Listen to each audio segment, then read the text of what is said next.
Our Heavenly Father, we thank you for this opportunity to come together and talk about your church. We thank you for this day and for the blessing that we get to serve you and your kingdom. And I pray for everyone that is with us tonight and everyone that will watch it, that you just equip us and empower us and strengthen us to be the kind of church that makes you glorified and honored. In your name we pray. Amen.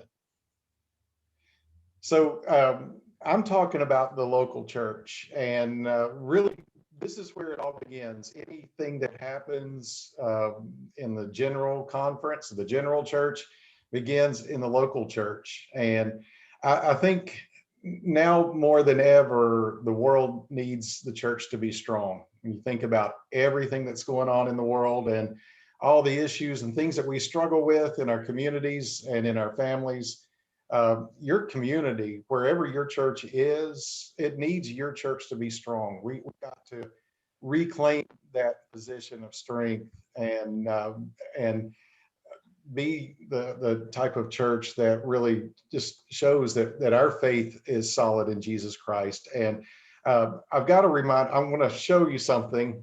This is in my office, and this inspires me. I hope you can see it okay. It's Daniel in the lion's den, and it's a little bit different than the traditional version of that because Daniel is not looking at the lions. He's looking up, and the lions are hungry and they're all around and they're very real, but he's not focused on the problem or the issue. He's focused on God. And I think where we are tempted to lose our focus is when we focus on all the problems and all that's wrong, and we lose our strength when we take our eyes off the one who gives us strength and the one who has overcome the world.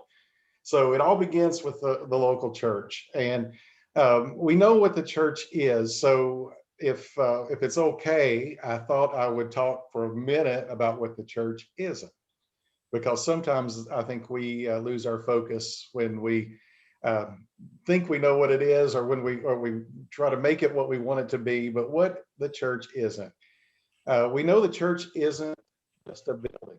It's a place where we gather to worship. But Jesus said, you and me, we are the light of the world, the salt of the earth. We are the hands and the feet. And the church sometimes the building gets in the way of that because it keeps us confined. And instead of coming and getting inspired and going out into the community, but the church is the people, and we are equipped by Jesus, empowered by Jesus, sent out by the Holy Spirit, and with the message of hope and love to the world. The church isn't a restaurant. And I'm not talking about the wonderful potluck dinners and homecoming meals and all of that. I hear it from time to time, and it always makes me cringe.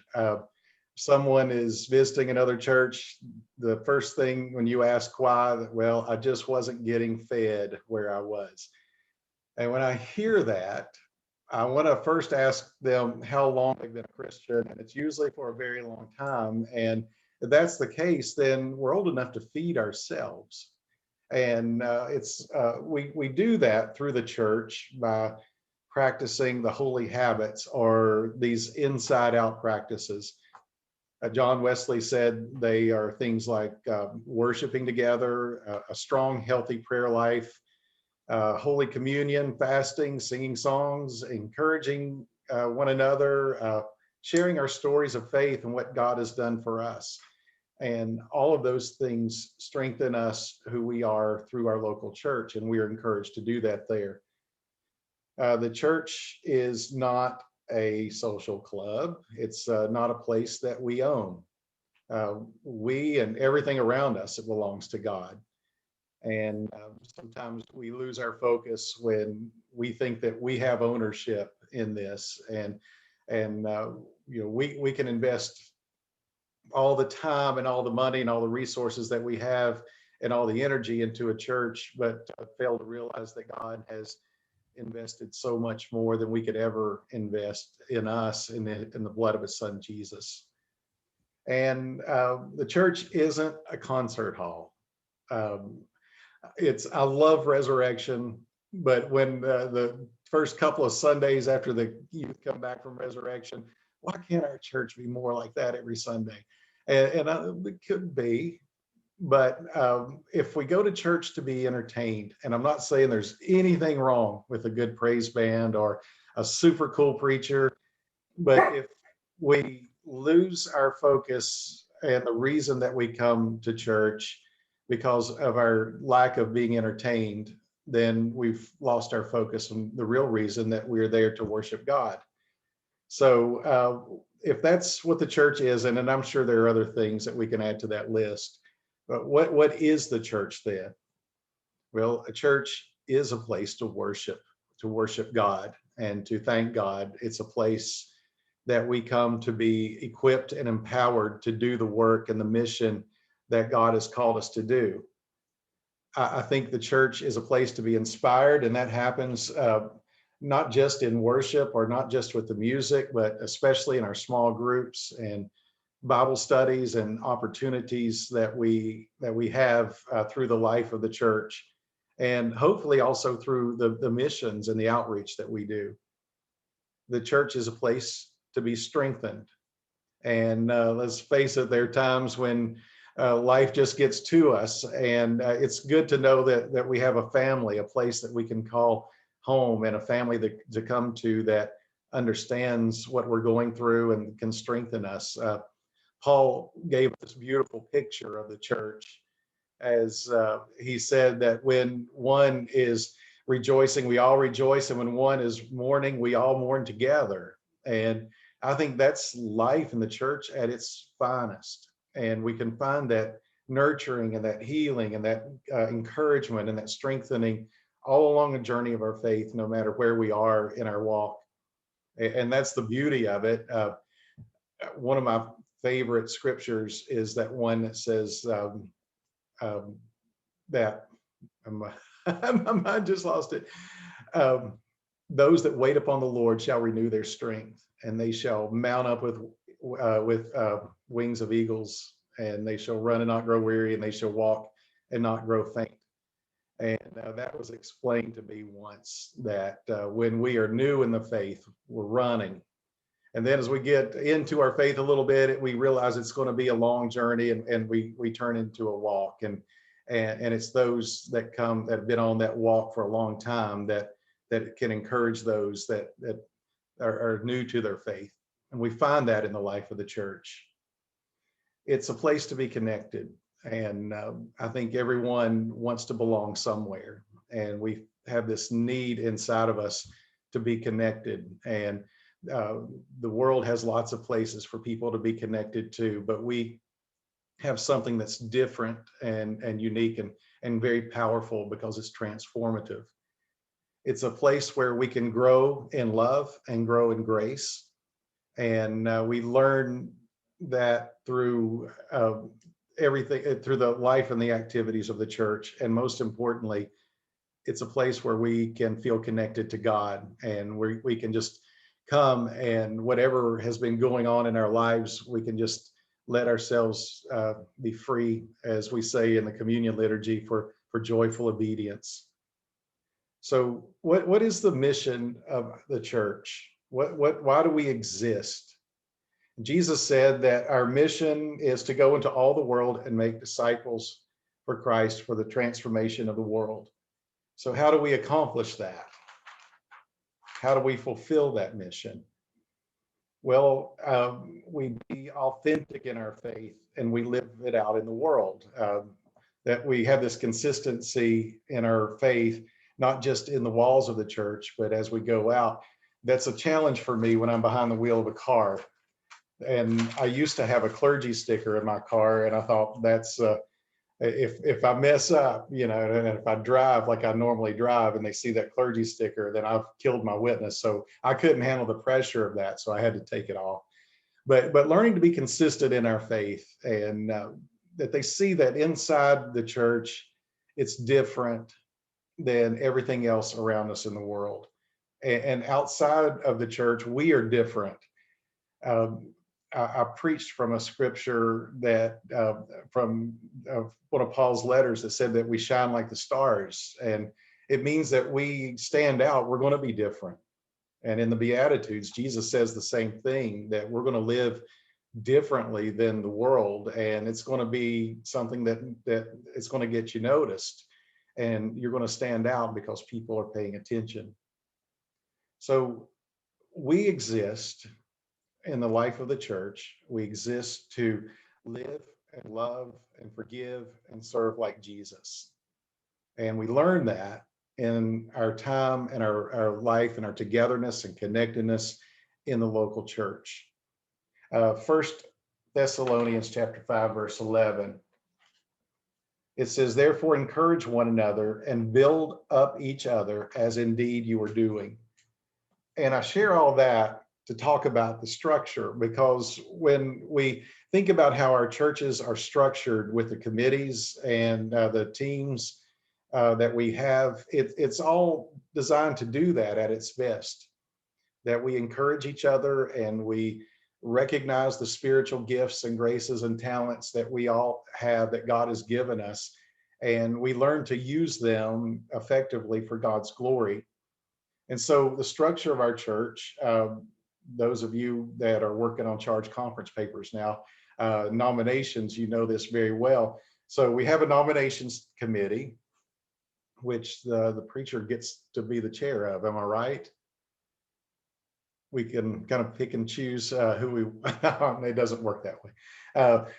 We have pastor parish or staff parish relations, trustees, finance, nominations, and several others. That it's not just a place to fill in names on charge conference forms, but this is to help people fall in love with their church and fall in love with serving God and discover what their gifts and graces are. And when we work together, when we push in the same direction, that's when the vision starts to become very clear. And when we are all working in the same direction, that's when we learn to move past our fears, move past our limitations and the things that we are lacking. And we really trust God for the kingdom-sized visions. I really believe with all of my heart that God will never call us as individuals or us as a church or us as a denomination to do anything whatsoever that we can do without him. That doesn't require any faith or trust in God. That's what we can do on our own. But God will always call us and challenge us to something far bigger and greater than we ever dream or think or imagine that we can do. So when you have that kind of vision, that's when we fulfill the mission of the church to go into the world and make disciples. Imagine being yoked with Jesus. We talk about being equally yoked, and a lot of times we're talking about that in a marriage or in a relationship where one person is a Christian and one isn't. So imagine the church being yoked with Jesus as we're supposed to. He says in Matthew chapter 11, verse 28, come unto me, all ye that are weary and are carrying heavy burdens, and I will give you rest. Take my yoke upon you and learn from me, for I am gentle and humble in heart, and you will find rest for your souls. My yoke is easy and my burden is light. And when I hear that, that gets me excited, especially when we're talking about a vision and how to fulfill the mission of the church and how all of this works together. Because we're being yoked with Jesus, we're along for the ride. He's carrying us. And that's why he says our burden is easy and light, because he's doing the work. And all that he wants from us is to be faithful and willing and trust him, and he will lead us to big things. And I think because of that, the best days of the church are all in front of us. And we know that need and that urgency that we have to be a strong church in the world and in our community. And we trust him every step of the way. So what is our responsibility? And I'm about done. Our responsibility is to give the greatest gift that we can give anyone. And of course, that's the gift of Jesus Christ. But I think we forget about the gift that we have as a church, and that is offering people, including each other, the gift of relationships. We offer a gift of a relationship with God, with Jesus Christ. We offer them the gift of a relationship with a family, like we find Paul saying in the early church, that's going to be loving and supportive and encouraging and nurturing and helping really pull out God's calling in their lives. And then the great thing that we have to offer others is a relationship with people that we don't yet know. So from all the local church, all the policies, no matter what they are formed, and the mission takes place, and we fulfill God's calling on our lives through the local church. That's the first step. I'm done.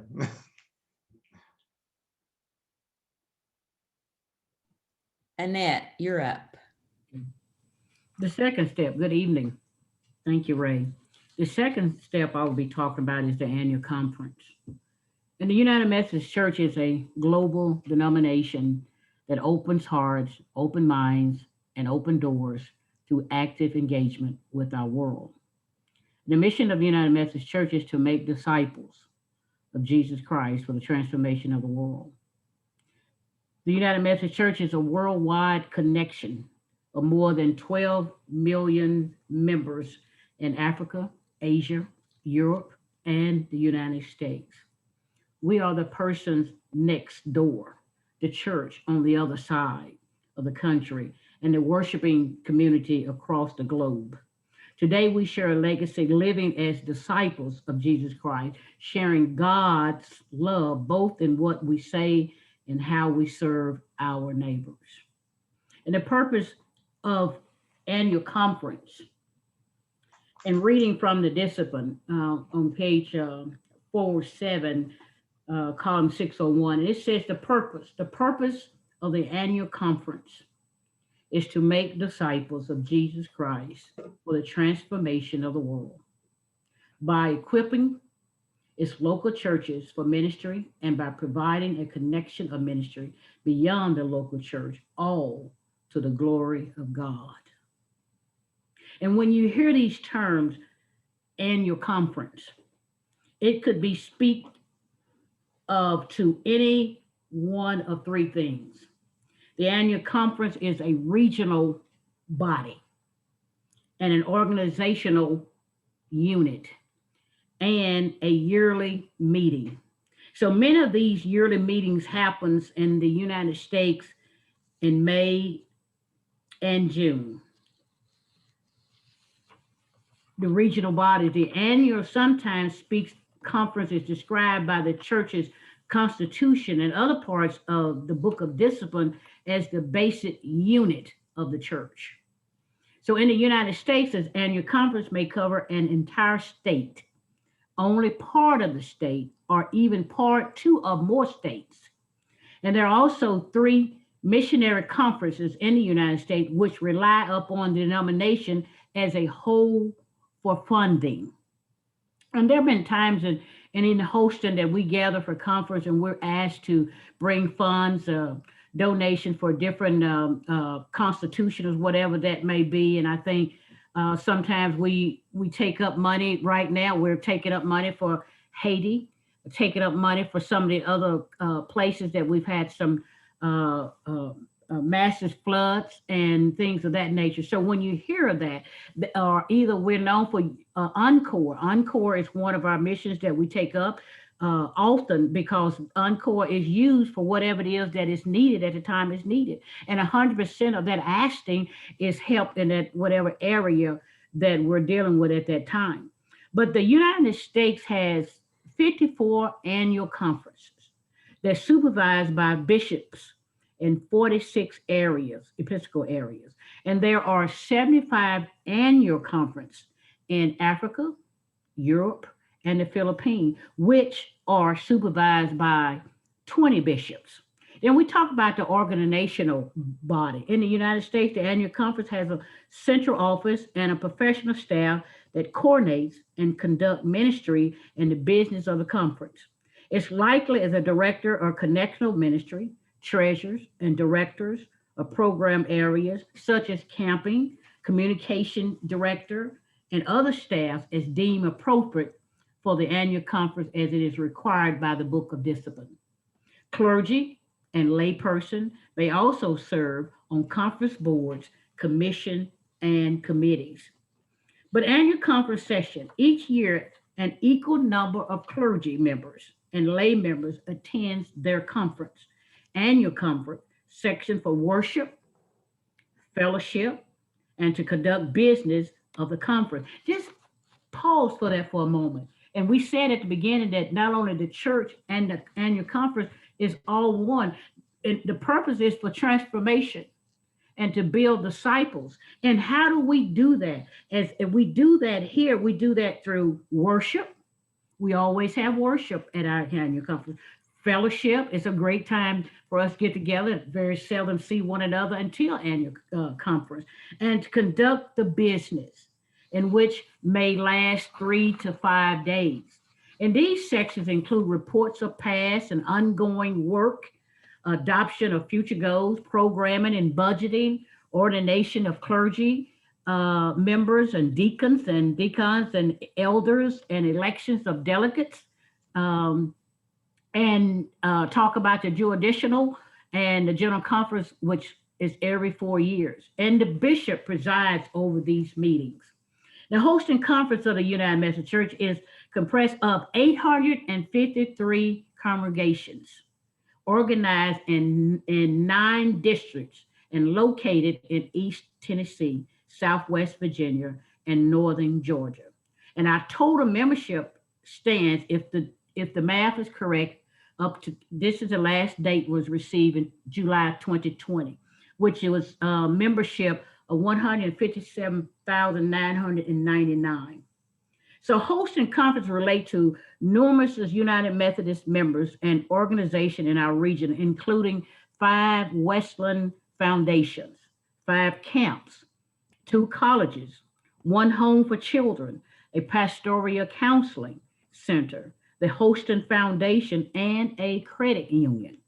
This mission of our church is to make disciples of Christ for the transformation of the world. Everything we do it for the make disciples for the transformation of the world.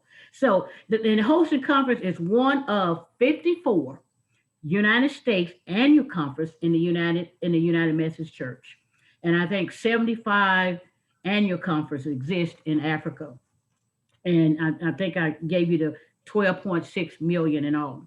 Bishop Virginia Taylor has served at hosting conference resident bishop since 2012. And Bishop Taylor served 30 years as a member of the hosting conference in both rural and urban settings. It was in her 5th year at Cleveland District Superintendent that Mary Virginia Bishop Taylor elected as the bishop in July 24. On September 1st, she became the first woman to serve as a resident bishop of the Columbia area of the South Carolina annual conference. And in the United Methodist Church on September 1st, 2012, she was reappointed to the hosting conference of the United Methodist Church, where she is also the first woman to serve as a resident bishop of the hosting conference. And we all know as a Bishop Debbie Wallace Paget as a resident bishop of Houston, in addition to her role as the resident bishop of North Alabama Conference. She will be joining us. The new role are in effect September 1st.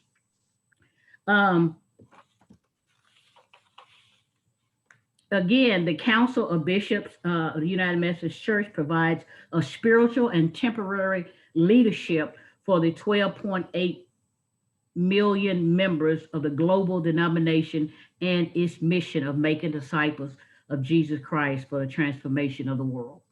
And we all are aware of the fact that because of the COVID and the Delta virus, we're doing annual conference and hosting differently than ever before. Last year, we was not able to meet in person. This year, we're hopefully that we'll be able to unite by Zoom and some in person to do business. and to fellowship and to worship and to reconnect and continue to build uh, to build upon the denomination of discipleship. And and many that can attend and would like to attend. And as we know that our wonderful Bishop Taylor, that has been residing over us, uh, will be leaving us. And that we just want to thank her for her work. We want to thank her for her ministry. We want to thank her for her leadership. And we do nothing but wish her nothing but the best, her and Rusty and whatever endeavors God has for them. But any other information that you may have on the annual conference, uh, you may look in the discipline or look on umc.org. And this is kind of a short version, but I think that with this information and other information that you will hear next from our next panelists, I think we all come together with what we need. Thank you all. God bless. Natalie, you're up. Okay, I'm going to be talking to you all about jurisdictional conference. And many of you may go, what in the world is that? A lot of people ask that because we know about general conference, but jurisdictional is kind of a mystery for some people. Just kind of shed off a little light on that. Jurisdictional conferences are a collection of annual conferences of the United Methodist Church located in the United States. All the like Africa, Asia, anything across across the ocean, that's a whole different ball game. It's called central conferences. We'll talk a little bit about that just so you know the difference, but jurisdictional conferences are really locally United States things. And in the United States, we have 5 jurisdictional conferences within the country, and it's specific which states will be a part of it. Like for instance, we in the Holston Conference are in the southeastern jurisdiction, and our conference joins with different conferences from Kentucky, Tennessee, the rest of the Tennessee, Mississippi, Alabama, Georgia, South Carolina, North Carolina, Virginia, and then Florida. So we have several annual conferences within our the southeastern jurisdiction. Each jurisdiction is responsible for boundaries of annual conferences within the states and electing its own bishops. We'll talk a little bit about that in a minute. Equal numbers of laity and clergy elected by the annual conference serve as delegates to the jurisdictional conferences, which are held once every 4 years like general conference. So the way I look at it is every time you're electing a new president for the United States, we're having jurisdictional conference. Except this year, which is a little interesting, or last year, which was a little interesting. Central conferences are a group of annual conferences in Africa, Europe, and the Philippines. They follow similar procedures like we do with the jurisdictional in regards to electing and assigning bishops, but they meet in different years. So they don't meet concurrent like we do, where we every 4 years, general and jurisdiction. At present, each jurisdiction having 500,000 church members or fewer is entitled to 6 bishops. That may change a little bit as we kind of move into a new transition for the United Methodist Church. But that's kind of what the current is. More may be elected if within Episcopal areas, 1 or more annual conferences average more than 55,000 square miles. Within each jurisdiction, a committee on episcopacy, 1 clergy and 1 lay person from each annual conference, reviews the bishop's works and assigns them to their areas. The jurisdictional conference may affirm or reject the assignments and request a new one. All assignments are active. The U.S. bishops begin on September 1st following the jurisdictional conference.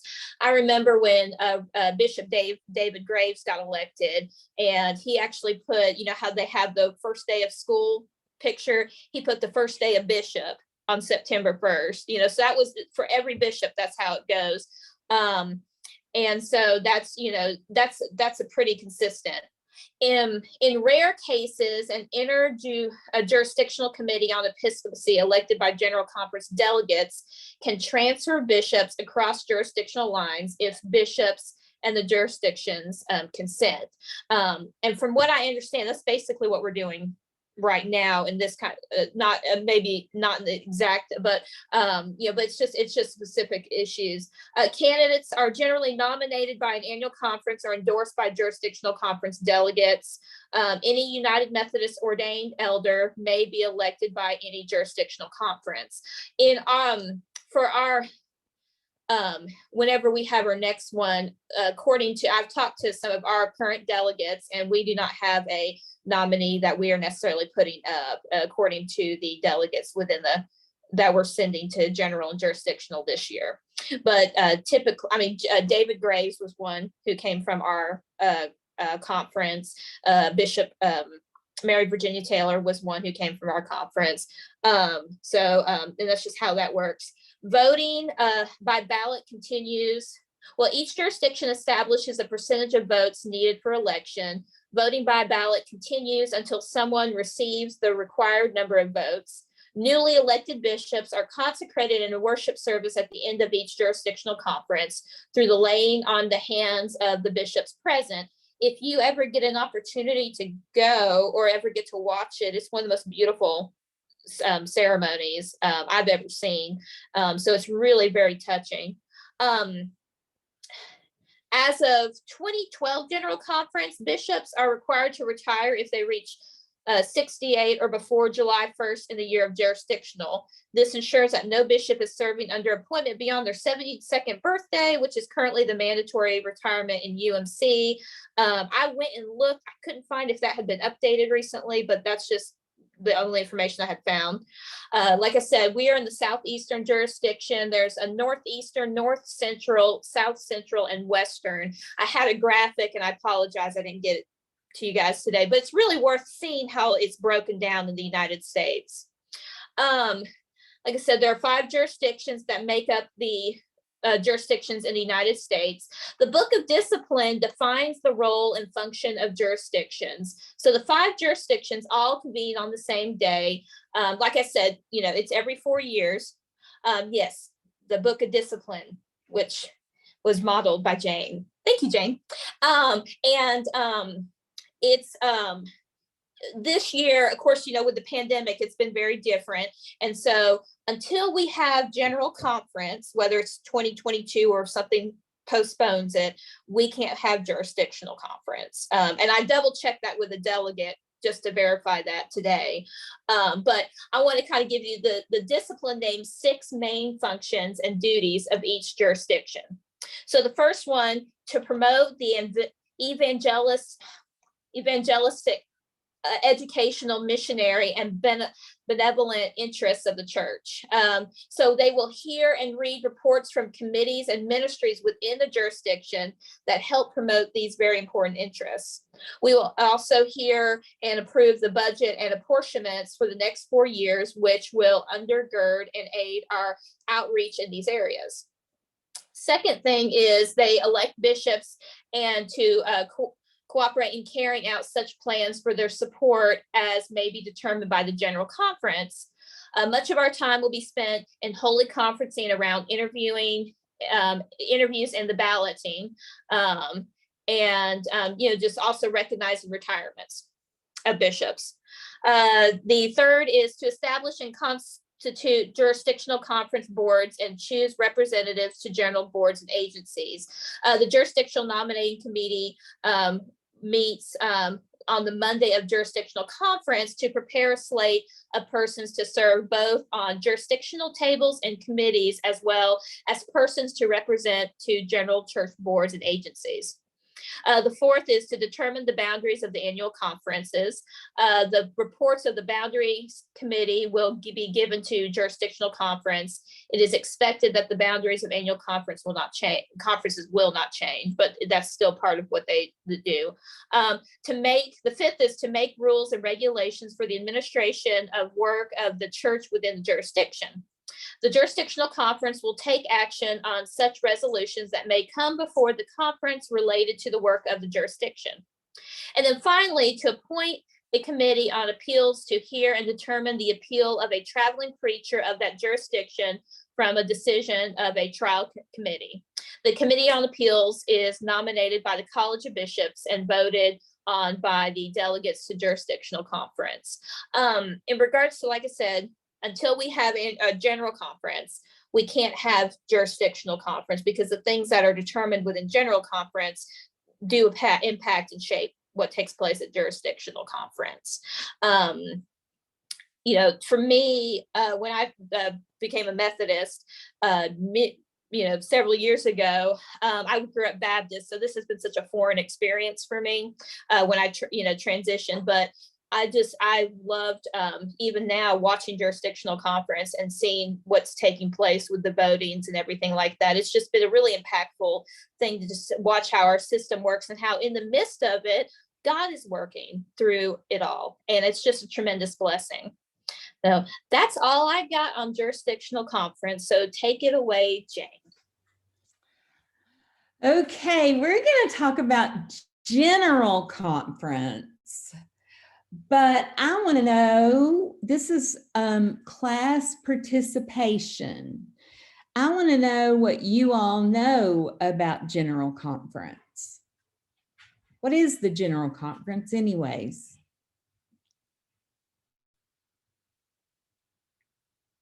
I think you're muted. Earl? General Conference is basically the legislative body of the United Methodist Church. Mm-hmm.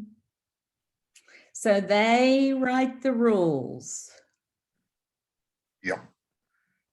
What else does General Conference do?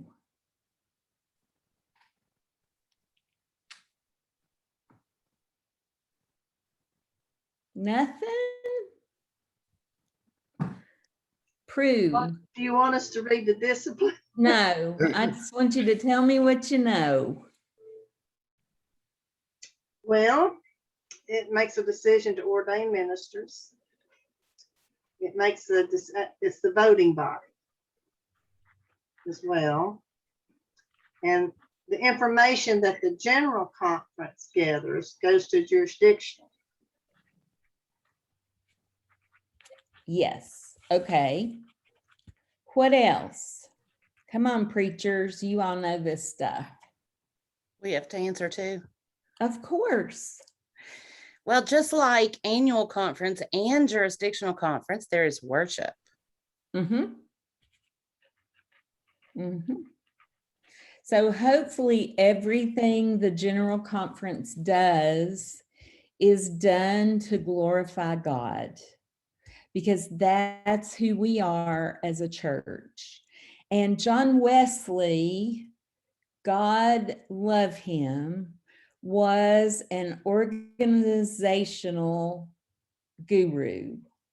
And he thought about the church at every level.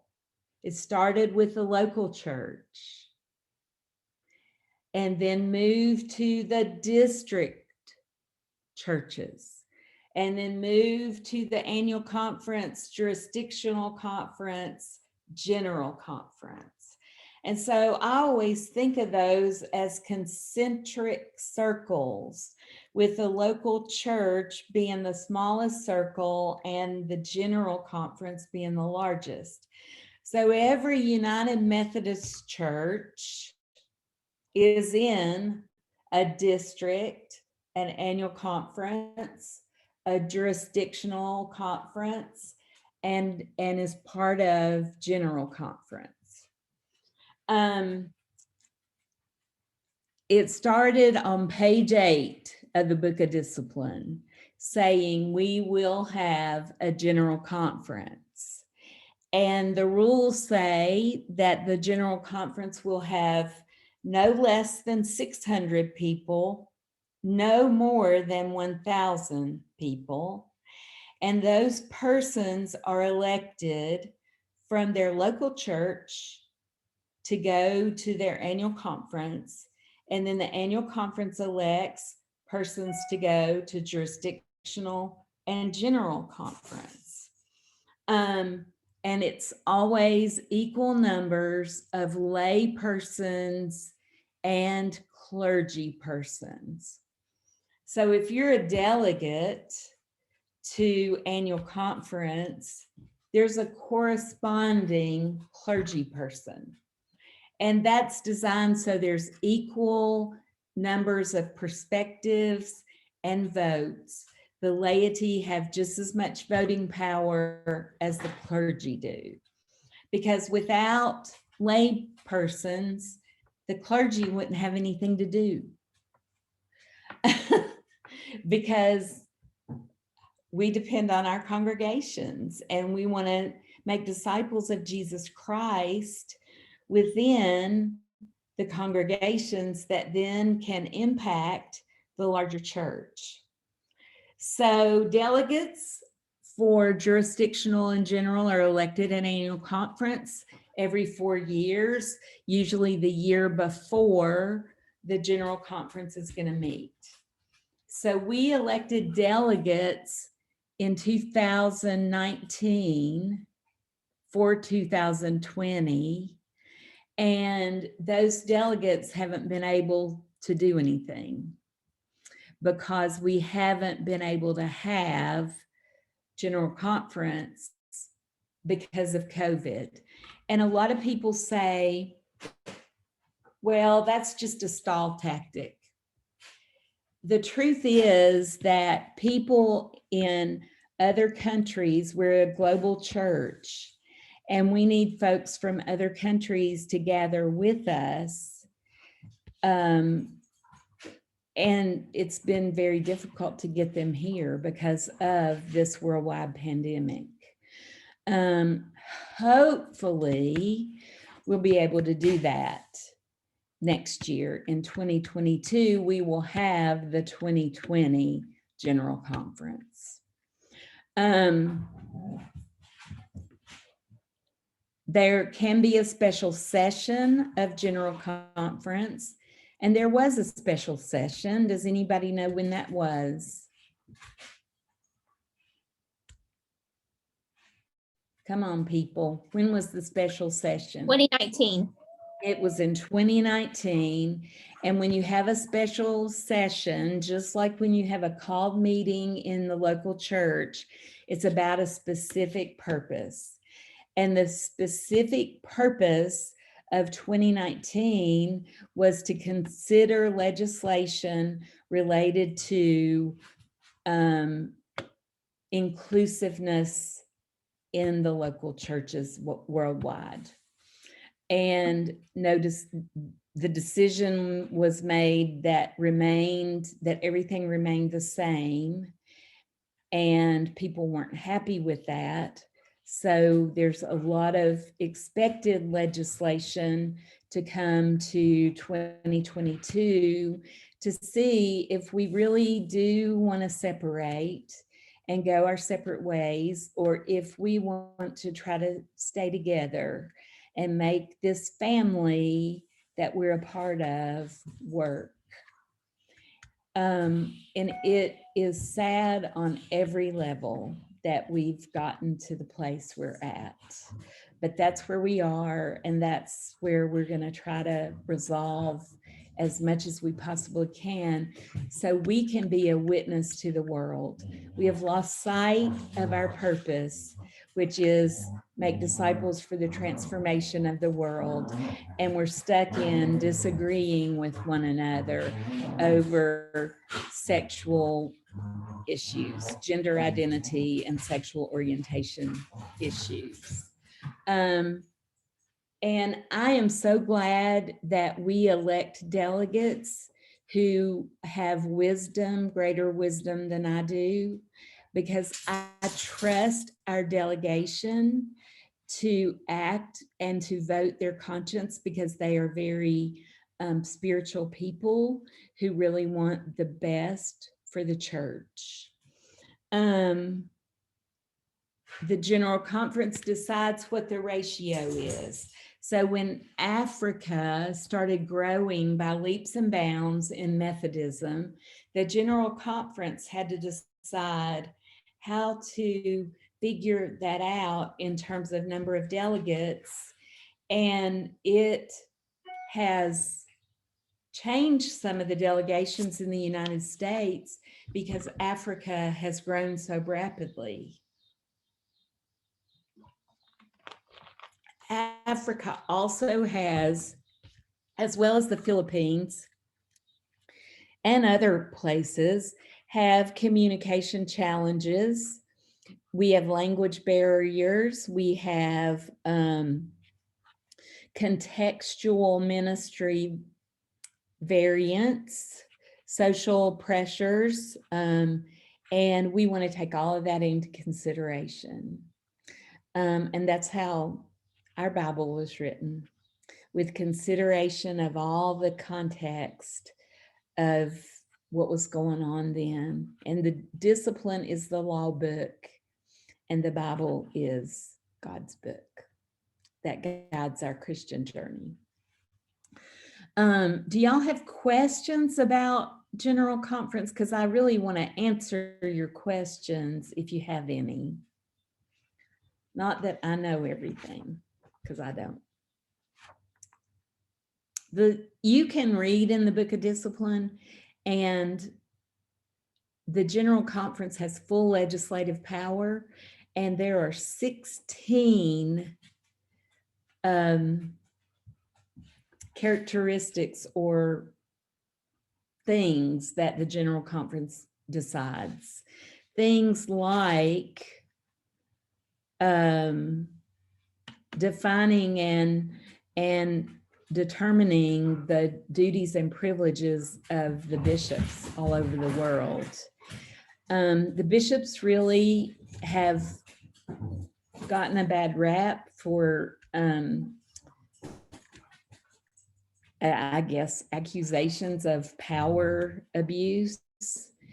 The bishops have the true power over one thing. Do y'all know what that is? One thing.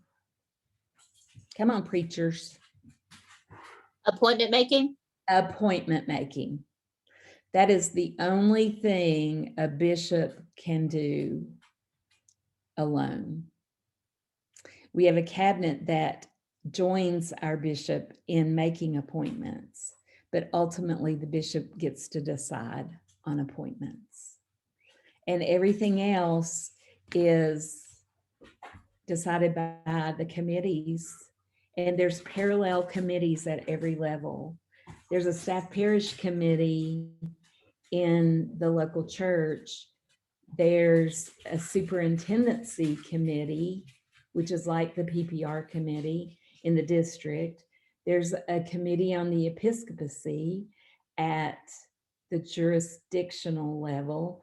And at the general church level, there's a committee that determines personnel decisions and legislative items that affect clergy all the way to the local church.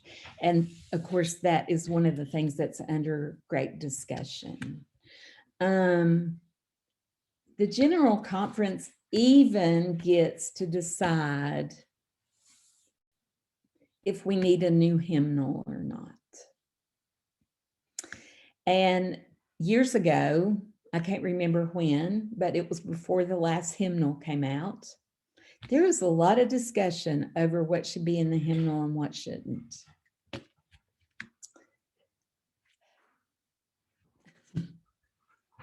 Questions?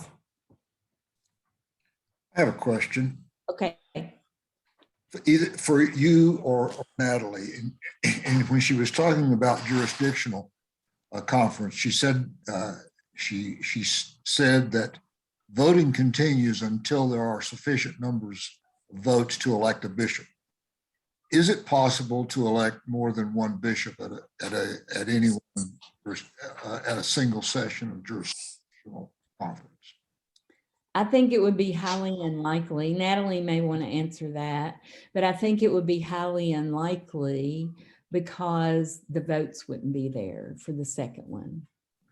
Yeah, and I've looked back at some voting, and I have not seen that as a what has happened in the past. So I don't really know how to answer it, but I do think, like, I agree with Jane. I think it is a highly unlikely situation because the votes, like she said, they wouldn't be there.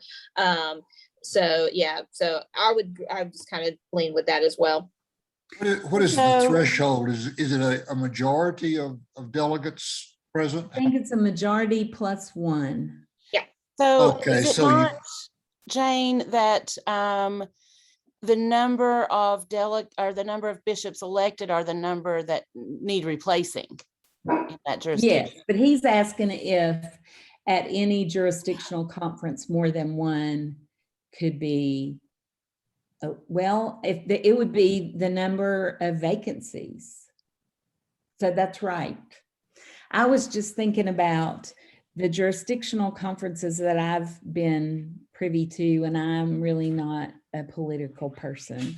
But I remember when Bishop Taylor and Jerry Russell were both running on behalf of Holston. And Jerry Russell dropped out. Sorry, y'all.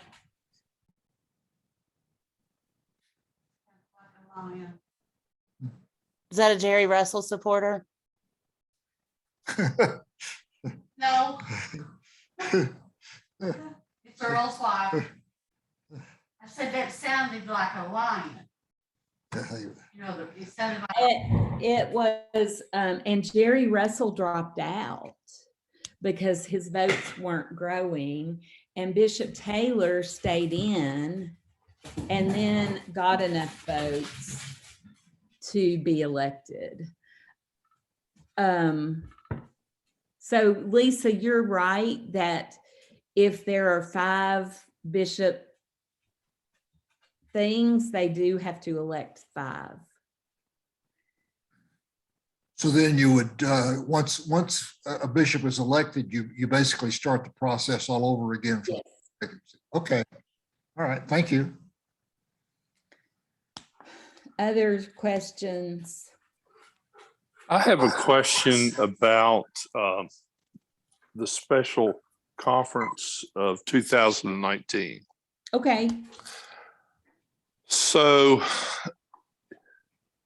the outcomes from that, and I know what the outcome was. The traditional, was, I guess, movement or we stay where we were, but was that trying to achieve more other things other than changing the language in the book of discipline? Did it have on the agenda, were there other things that, and I don't know how to really ask it because I don't really know the inside of that, but or was it just on human sexuality, changed the language in the book of discipline? Was that the only thing on the agenda, I guess? Yes, and I don't know if you remember, there was a proposal for a one church plan, which would allow for changing the language and adopting this one church plan that was hoping to prevent a split, I think. And then the result of that, and I was there, and I was heartbroken at seeing the state of our church with people gathered from all over the world. And it was awful. I love the United Methodist Church, and I don't like to see the ways that people can behave when they're pressured that way. So most people feel like the 2019 General Conference failed to do what was desired. But what it did do was it confirmed that it's going to be very difficult for folks who are really passionate on both sides to stay together. Okay, can I ask a follow-up on that? Sure. And some of you on this call were at the Avenue United Methodist Church in July, and that was just a great session because, you know, it was introducing maybe the road ahead, whatever, starting to begin talking about some of these things. And so I thought that was so beneficial and worthy. But so I'm going to when ask Ray to answer this question. okay, so if it's the next general conference, there is a split and maybe a three-way split. And I know the future cannot be predicted, but will there still be a movement within the United Methodist Church as we know now, if there are other splits off of it, will there still be a movement to change the language in the Book of Discipline on human sexuality? Or will that be satisfied with the split? I guess that's my question. The way that I understand that happening is that if there is a split, whichever expression of Methodism is, they're going to have their own unique and individual book of disciplines. So I would imagine that would be a yes. With the Global Methodists have a book of discipline pretty much out there and in place, and the language is very similar from what I have read to what we currently have. And then I don't know about the other expressions of Methodism, how far along they are in that, but I imagine it would include the language that would satisfy this debate. You would hope after all of this that we could let the dust settle and move forward where we feel God leading us and learn to get along and coexist and serve the kingdom together in a different way. But does that answer the question? Yes, but I think what I was getting at, if the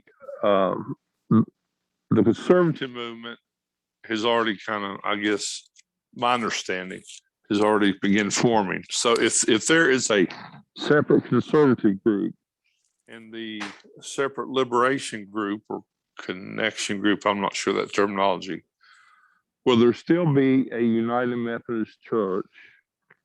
Yeah, for a while. And if there is, will there be a need within what's left to change that language? I know for a period of a few years, 3-4 years, from what I learned through these town halls at our Tazewell town hall event, that for legal purposes, if nothing else, there has to be a United Methodist form, however you want to call it, whatever it's going to be called at that point. So I imagine, I'm guessing if that is the case, then I can't see changing the language in our book of discipline for something that's just going to be used in name only, and to satisfy legal obligations or whatever that purpose is. That's beyond my knowledge. So I would imagine that it would just split off into whatever branches it's going to be, and they form their own book of disciplines. But the one that we have is probably the one that would be the last one of the official United Methodist Church. So okay, thank you. The way I understand that too, Steve, is that there has been drafted a protocol of reconciliation of what's it called? Protocol of grace. Grace and reconciliation through separation. Through separation. And a lot of people, I don't know, I haven't gotten votes or anything, but there are many people who believe that the United Methodist Church as it is a bell curve, and that the extreme traditionalists and the extreme liberals will both break off, and what will be left will be the centrists. And the folks who are centrists, many of whom might say, I don't agree with ordaining gay clergy, and I don't agree with same-sex weddings, but it's okay with me if another church within the denomination sees that as their witness. And it would make the work of the cabinet and the bishop a different, and this year in the cabinet, for the first time, this was my third year sitting on appointments. And for the first time when we were making appointments, folks had the question, where does this person stand theologically? Because the last thing in the world we want to do is put a person in a church that doesn't fit. That's not good for anybody. And that would be so miserable as a DS, having to try to work through issues where there were just such theological differences that there was not a chance of them being successful. And so the belief is that the centrists will stay, that the language will just be removed, and that individual churches can determine where they want to be. And we have progressive churches, and we have conservative, or whatever you want to say, in both in our district. And I think people love each other and are able to live together. It's my understanding it'll kind of be like the one church plan that was put forth at 2019. Yeah. Where it encompasses both. That's the line of thinking. There hasn't been any legislation presented to General Conference at this point. So the protocol that was represented by people from all across the theological spectrum, that hasn't been presented, but we expect that to be presented, and then that has to be voted on. And then it's my understanding is if that protocol for separation, amicable separation, passes, then immediately following that, there will be conversation about a split. So, does that help? Yes, but the centrist, that still will be a change in language in the Book of Discipline on human sexuality. Yes, it will. Okay. Thank you. Other questions? Comments?